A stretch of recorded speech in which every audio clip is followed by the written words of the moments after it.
Hello everyone. V two retail का quarter 3 FY26 का business update आ गया है। फर्स्टली हम लोग वी2 रिटेल की मैनेजमेंट की तरफ से जो ग्रोथ गाइडेंस था उसके बारे में डिस्कस करेंगे। देन हम लोग जो इनका एक्चुअल नंबर डिलीवर हुआ है क्वार्टर 3 के अंदर उसको इनके गाइडेंस से कंपेयर करेंगे एंड ये जानने की कोशिश करेंगे कि मैनेजमेंट ने क्वार्टर 3 के अंदर अपने गाइडेंस को ओवर अचीव किया है या फिर अंडर अचीव किया है। फर्स्टली हम लोग बात करते हैं कि वी2 रिटेल की मैनेजमेंट का FY26 के लिए क्या ग्रोथ गाइडेंस था। बात करें रेवेन्यू ग्रोथ के गाइडेंस के बारे में, तो इनका टारगेट था कि FY26 के अंदर हमारा रेवेन्यू अराउंड 50% से ग्रोथ होगा। बात करें एसएसजी के बारे में, मतलब सेम स्टोर सेल्स ग्रोथ के बारे में, तो इनका गाइडेंस था कि हमारा एसएसजी अराउंड 8 से 10% के बीच में रहेगा। एंड बात करें स्टोर एक्सपेंशन के पर्सपेक्टिव से, तो FY25 कंप्लीट होने के बाद में इनके टोटल 190 के आसपास स्टोर थे। मैनेजमेंट का फर्स्टली गाइडेंस था कि हम लोग अराउंड 100 के आसपास स्टोर ओपन करेंगे FY26 में। बट जैसे इन लोगों ने 400 करोड़ का क्यूआईपी रेज किया था, उसके बाद में इन लोगों ने अपने स्टोर एक्सपेंशन का गाइडेंस बढ़ा के 130 स्टोर कर दिया था। अब एक बार इनके क्वार्टर 3 के नंबर्स देख लेते हैं। तो ये है वी2 रिटेल के क्वार्टर 3 के नंबर्स। बात करें रेवेन्यू ग्रोथ के बारे में, तो लास्ट ईयर क्वार्टर 3 FY25 में इनका रेवेन्यू था 591 करोड़ रुपए का। इस साल क्वार्टर 3 FY26 में इन लोगों ने रेवेन्यू रिपोर्ट किया 927 करोड़ रुपए का। मतलब वाई एन वाई परस्पेक्टिव से इनका रेवेन्यू 57% से ग्रोथ हुआ है।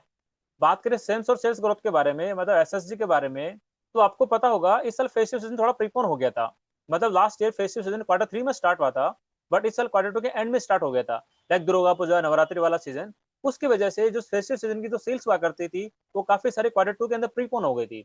और क्वार्टर 2 के अंदर इनका जो एसएसजी का नंबर आया था लगभग 21 से 22% के आसपास में आया था। बट मैनेजमेंट ने इसको नॉर्मलाइज करके लगभग 10 से 11% के आसपास में रिपोर्ट किया था। तो मैनेजमेंट का ये कहना है कि इस साल क्वार्टर 3 के अंदर हमारा एसएसजी यदि जो नॉर्मलाइज किया था, मतलब जो हमने सेल्स प्रीपोन करी थी, उसको यदि वापस क्वार्टर 3 के अंदर ऐड करें तो हमारा नॉर्मलाइज एसएसजी का नंबर यहाँ पे 12.8% आता है। बट उसको यदि ऐड नहीं करते हैं क्वार्टर 3 के अंदर जो एक्चुअल सेल्स हुई है, तो उस टाइम पे हमारा एसएसजी यहाँ पे 2% के आसपास में रिपोर्ट होगा। बट वो राइट मेथड नहीं होगा एसएसजी चेक करने का। तो हमें इन दोनों क्वार्टर का मिला के क्यूमुलेटिव एसएसजी का नंबर देखना होगा। तो यदि बात करें क्यूमुलेटिव एसएसजी का नंबर की, तो वो निकल के आता 10.40% के आसपास में। मतलब इनका एसएसजी का जो गाइडेंस था 8 से 10% के आसपास में था। एंड जो क्वार्टर 2 क्वार्टर 3 का क्यूमुलेटिव मिला के एसएसजी यहाँ पे रिपोर्ट किया वो 10.40% के आसपास में है। मतलब जो इनका गाइडेंस था उसको यहाँ पे अचीव किया है। बात करें स्टोर एक्सपेंशन के पर्सपेक्टिव से, तो क्वार्टर 3 FY26 के अंदर इन लोगों ने 35 स्टोर यहाँ पे ऐड करे हैं। जैसा हमने पहले डिस्कस किया है कि इनका FY26 के लिए जो गाइडेंस था 130 स्टोर ऐड करने का, तो 35 का नंबर देख ये लग रहा है कि ये लोग अपना स्टोर एडिशन का जो टारगेट है उसको यहाँ पे इजीली अचीव कर लेंगे। अब बात कर लेते हैं जो FY26 के जो 9 मंथ एग्जीक्यूट हुए हैं उसके अंदर इनका जो ग्रोथ गाइडेंस था एंड जो इनकी एक्चुअल डिलीवरी है, दोनों में क्या डिफरेंस है कि ओवर अचीव किया है या फिर अंडर अचीव किया है। बात करें कि रेवेन्यू ग्रोथ के गाइडेंस की, तो 50% के आसपास में था। जो एक्चुअल डिलीवरी आई है 9 मंथ्स की वो है 63% से। बात करें एसएसजी के बारे में, तो इनका गाइडेंस होता है 8 से 10% के आसपास में। एंड 9 मंथ्स का इनका जो एक्चुअल एसएसजी आया है वो 8.60% का आया है। बात करें स्टोर एक्सपेंशन के पर्सपेक्टिव से, तो इनका 130 स्टोर का ओपन करने का टारगेट था। एंड 9 महीने के अंदर इन लोगों ने अराउंड 105 स्टोर ओपन कर दिए हैं। तो स्टोर एक्सपेंशन के पर्सपेक्टिव से भी ये लोग ऑन द ट्रैक लग रहे हैं। तो ये हमने डिस्कस करे वी2 रिटेल के क्वार्टर 3 के बिजनेस अपडेट के बारे में। इस बिजनेस अपडेट को देख के साफ साफ ये लग रहा है कि मैनेजमेंट का जो ग्रोथ गाइडेंस था उसको यहाँ पे मैनेजमेंट इजीली अचीव करते हुए यहाँ पे लग रही है। बिकॉज मैनेजमेंट का ग्रोथ गाइडेंस था 50% के आसपास में रेवेन्यू ग्रोथ करने का, बट यहाँ पे 9 मंथ्स के अंदर टोटल रेवेन्यू ग्रोथ अराउंड 63% की आई है। मतलब जो मैनेजमेंट का ग्रोथ गाइडेंस था उसको यहाँ पे ओवर अचीव किया है। एंड बाकी के जो दो पैरामीटर हैं, बात करो आप एसएसजी के या फिर स्टोर एक्सपेंशन के पर्सपेक्टिव से, उसके गाइडेंस को भी यहाँ पे अचीव करते हुए दिखाई दे रहे हैं।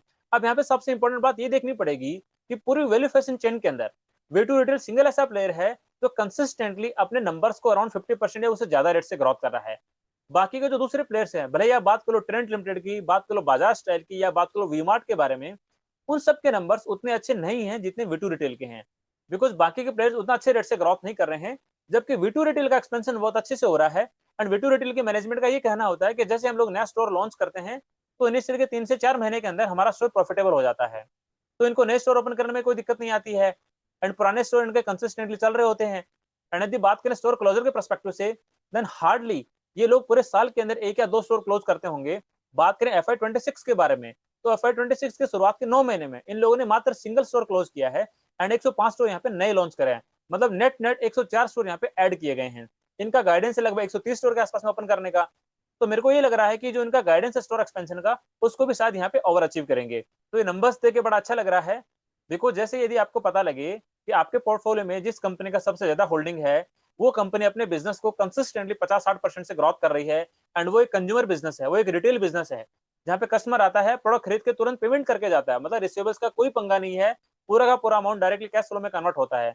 तो यदि ऐसी कंपनी आपके पोर्टफोलियो में सबसे हाईएस्ट एलोकेशन वाली होती है, तो ये नंबर्स देख के आप ये बताओ उस इन्वेस्टर को कितना अच्छा फील होता होगा। एंड यदि बात करें वी टू रिटेल के फॉरवर्ड पैग रेशियो के बारे में, तो इन लोगों ने क्वार्टर 3 के अंदर 57% से रेवेन्यू ग्रोथ डिलीवर किया है।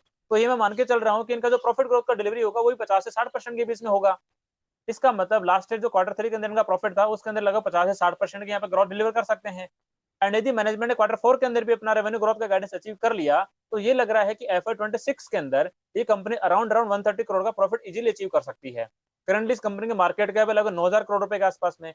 यदि मैं इस कंपनी का एफआई 26 के एक्सपेक्टेड अर्निंग के according forward P ratio calculate करने की कोशिश करूं तो कितना निकल के आएगा? 9000 करोड़ की मार्केट कैप बटे में 130 करोड़ का प्रॉफिट निकल के आएगा लगभग 70 के आसपास का price to earning ratio. And इस कंपनी की जो ग्रोथ रेट है वो लगभग 50 से 60% के आसपास में है।